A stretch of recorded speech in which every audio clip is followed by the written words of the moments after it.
Ian, Yeah. modern video games is a thing. It's a huge, huge business.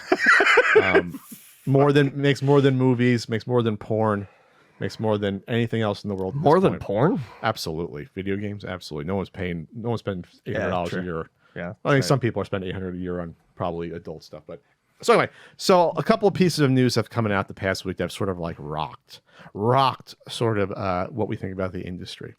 The first one. So Sony's raising the price on the PS5. And this comes, their reasoning for it is inflation.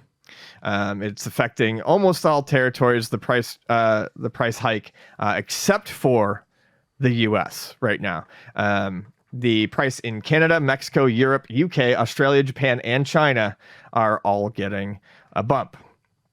Ryan said in a post on Sony's PlayStation blog that high global inflation rates and adverse currency trends are impacting consumer and creating pressure on many industries. Ryan blamed challenging economic conditions in announcing the decision. The PS5 with Ultra HD Blu-ray disc drive is going to jump up to 549 euros. I believe that's what that is. I'll do the Pat myth on that. It's a 50 euro bump from the launch. And then the digital edition is getting another 50 euro bump to 449.99. So we're talking roughly $50 increases? Yeah. Well, UK is getting a 30-pound increase on both. Japan is getting a 60,000 yen increase and a 50,000 yen increase on the digital. China, I don't even know what to say. It's it doesn't give an initial rate. Australia's going up 50. Mexico's going up about 50. These are about 10%-ish increases. Yeah, roughly. It's interesting to see. I can't remember the last time this happened. Someone brought up an interesting point that Nintendo kind of does this, but they reiterate and re-release their consoles. That's how Nintendo keeps their price point high. They constantly bring out a new version to kind of come in and replace the old version. They don't increase the price of their old Game Boy. They'll release a Game Boy, Play It Loud instead, and that'll be less, or they'll do the color. Even the Play It Loud, I think, was not more. It was probably just the same as what the original one was, and it was just a different color version. I don't think it was more money to Play It Loud because it was the same tech. It was just a color shell. Right, yeah, it's just a color shell. Yeah. Interesting new note, though, that I just kind of came across like right before we started this podcast. This is from the Twitter account Nibelian that always has some good game info.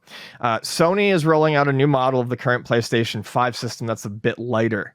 So it's not a remake. It's not a slim version. The version, the original same shape, same form factor, but clearly they are cheapening the production as they raise the price. The digital only is going to be 200 grams lighter. What's that in pounds? Let me look that up. It is half a pound, roughly, almost hal's a pound. It's 0.44. And the disc version is going to be 300 grams lighter. And that would be then, by Pat math, about 2/3 a pound. Yep, 2/3 a pound on the dot. Just about 66.6. So what the fuck are they taking out of there? What are they making cheaper? What are they taking out of there that's making the system lighter? I don't know. I feel like it's... Any board they re-engineered with less chips? You're saying they're not doing that. Maybe they are. Yeah, I don't know. Because that's one of the things they do when it's not known yet which parts have been changed. That's what they do. They combine chips and there's the problem. Here's the problem. Obviously, releasing during the pandemic was bad for everyone, just because a lot of times the cost comes down in production by the volume. Well, you can't do that if you're competing for assembly lines and things like that. It's just you can't. And then if the car companies are all the ones and other companies start hoarding the chips, is what basically what happened. Everyone just started buying as much as they could, which caused this fucking problem. The same way when those assholes bought all the toilet paper they didn't need. That's what happens. Right. You never catch up. Well, toilet paper, I guess, kind of easier. God, it was so much fun laying into those fucking creeps. Fucking idiots. Anyway, so the point is that we still haven't caught up. Meanwhile, they're not selling. They can't sell them fast enough in order to make a dent in the volume in order for the price to come down per. So they're left with this. And like we said, we can't remember this. This would not have happened if it wasn't for the combination, potentially the pandemic and the inflation. Like we said before during the intro, we're saved because the dollar is now more stronger than I can remember it being in forever. I was just thinking, we talked about that in Japan. It's incredibly strong right now too. Yes, the dollar. It's everywhere. Yeah, and if you want to ask, hey Pat, how can that be? Well, it's sort of like it's not a bug, it's a feature. Yeah. There's more printed U.S. currency than anything else on the planet by like a big magnitude. So going off another tangent, you can say, well, what if the dollar ever fails? It technically would be kind of impossible just because that's what everyone uses. And it is what it is. Go America, I guess. So like that's one of the things that's put into this. So I see people are upset about this here and there, but I don't know. It's like if you're going to spend $500, will you spend $550? Once you're at that point, it's still a lot of money. You will, and you'll do it begrudgingly, but you will if you really want it. Yeah, it's weird. I mean, Sony's historically never really made money on their consoles to begin with. I guess they realize we just can't keep losing this amount. Right. I'm not trying to... The market is there. People want them, but you can't produce them fast enough to sell enough of them to make the money you need to without raising this price. I guess. It stinks for the consumer. What are you going to say? I mean, for now, I'll take them at face value that they're getting killed on these. Meanwhile, I guess the Xbox is doing all right, and they could move the Xboxes, I guess, and not have to worry about this. This has honestly been the least interested I've ever been in a video game console generation. And moving on to the next topic, kind of that we wanted to talk about, bringing the two together. Phil Spencer says, in an interview that basically less exclusives as time goes on, which isn't really news, but it's interesting to kind of hear, a company head, especially because Microsoft largely. There's a lot of reasons Microsoft fell apart with the Xbox One, but one was there was just no damn exclusives that fucking mattered on that system. Sure. So, the combination of the high price, the price hike, which wouldn't affect us anyway, but the high price of these systems, the inability to get one, and the fact that there's less exclusives to, make you pick a side, just means I've just sat here and I've just watched to see if I'm ever going to grab one. And it's a huge reason. And I never thought I would get back to being a PC gamer. I never did. But it's a huge reason why I've become a PC gamer. Almost solely a PC gamer at this point.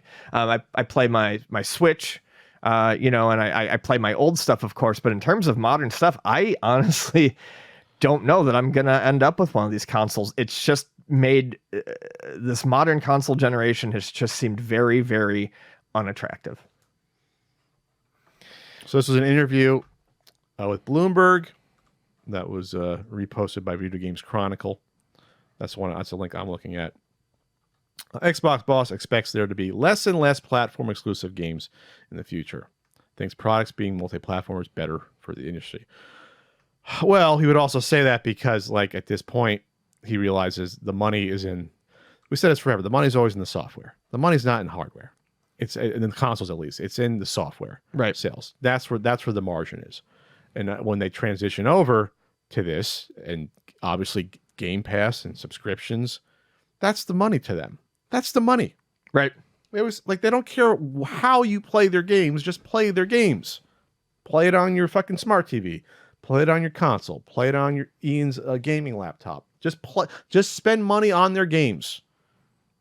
Go to their fucking Windows store and buy stuff. Like, they don't care.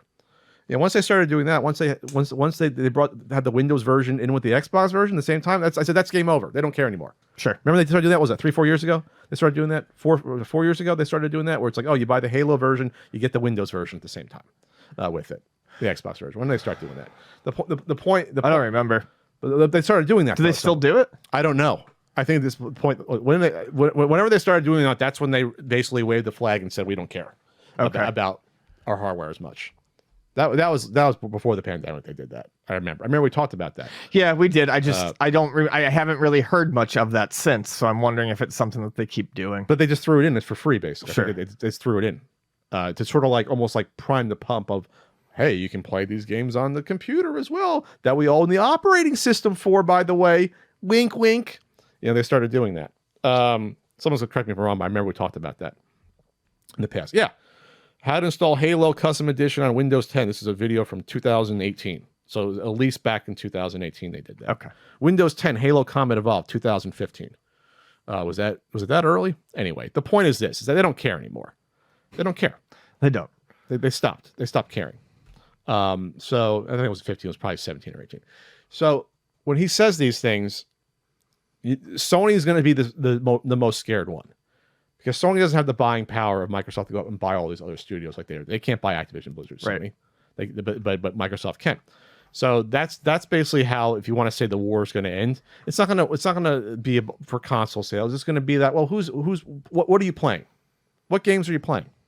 That's what it's going to come down to. Are you playing the Spider-Man exclusive on your PS5, or are you playing fucking Halo any way possible on 25 different devices? Right. That's all. That's what it's going to be. That's all. They can sell only 20% of what PS6 sells in the future. They may not care at that point. They may not care as much as you would think. That's basically what this says, at least to me. Yeah, I agree. Cites an example which two kids in the same house have different consoles, but they aren't able to play the same games together. It's probably less and less of a common thing too, where one sibling will have an Xbox and one a PlayStation, I guess. But I guess can you imagine the fucking fights? Oh God. They can't do cross-platform. Well, now you can on a lot of stuff. That's the good news. He said, maybe you happen in your household to buy an Xbox and I buy a PlayStation, and our kids want to play together, and they can't because we bought this wrong piece of plastic to plug into our television. His response appears fueled in part by Sony voicing its concerns about the Activision acquisition. We really didn't talk about that at the time. But yeah, they said the buyout could influence console buying decisions. Sony believes Activision's buyout could influence console buying decisions. Yeah. Mm-hmm. You think? If you can't get the Activision Blizzard stuff on a Sony console, why would you spend $550 on a PlayStation if you know those games won't be available? No, Sony's not going to be in a good state, I think, in the industry. No, it's looking like they're setting themselves up for a drubbing, honestly. They're going to buy their medium, some larger size companies, but they can only spend so much money on this and gobble up so many things, Sony, in order to give people a reason to buy a Sony console in the future. It's going to be less and less. I'm not saying it's the beginning of the end, but I don't know. If you go down this path, what's Sony going to be left with 5-10 years from now? Yeah, I don't know. I don't think they're going to be left with much. Yeah. Next 3 years, you still have the Call of Duty games that must launch on a PlayStation console. I will almost guarantee you that after that will not be a thing. That's going to run out, I think, after a few years. They're going to get the sales, and after that, be like, well, we're going to start transitioning people over. And then Sony will have, unless they play ball. I can picture Microsoft still putting stuff on the PlayStation consoles and just taking a huge fucking cut. Yeah. Of it. No, I think I think that's what will end up happening. So yeah, well, you'll make a little bit of money, PlayStation, but we're going to make way more money than they're going to have all the cards. They're going to hold all the cards. Microsoft. Yeah. Huh. And then there was the rumor that PlayStation has been paying devs to keep titles away from Game Pass. Yeah, we talked about that a little bit last week, I think. What do you think? Anything else you think about Phil's comments on this? It's no, I think this is kind of where everyone has really truly seen this going. I think it's just accelerating at this point. Yeah, like the acquisitions by Microsoft with Blizzard. That once you saw that, it's like, okay, they're really putting the screws to them at that point. Meanwhile, Nintendo will make their little goofy consoles off of the side with their first-party games. Nintendo could release a system that only had, the 64 was kind of that only had first-party games, and people would still buy it. It would sell. Yeah, I mean, I don't really play third-party stuff on my Switch. It's usually like first-party or stuff that's exclusive, that's not first-party. But yeah, you also get the people. I want to reiterate every 6 months ago how fucking stupid the people are and were that said Nintendo should go third party, that they'd be smart to put Mario on the PS4 because it would make them money. And these are people that were like influencers that like have a lot of followers. That I was claim to be intelligent. They all thought that that's exactly where it was going, and it's like just that would save Nintendo. Oh my god, oh my god! Like you shouldn't have an audience at all. Like why are people trusting that you have intelligence? I'll just say that. Holy shit! Yeah. Don't fucking talk about politics as well. If you're stupid about that shit, I don't want to hear your opinion about politics. Sorry. Sorry. Just had to get that off my chest. It's fine. Let's move on.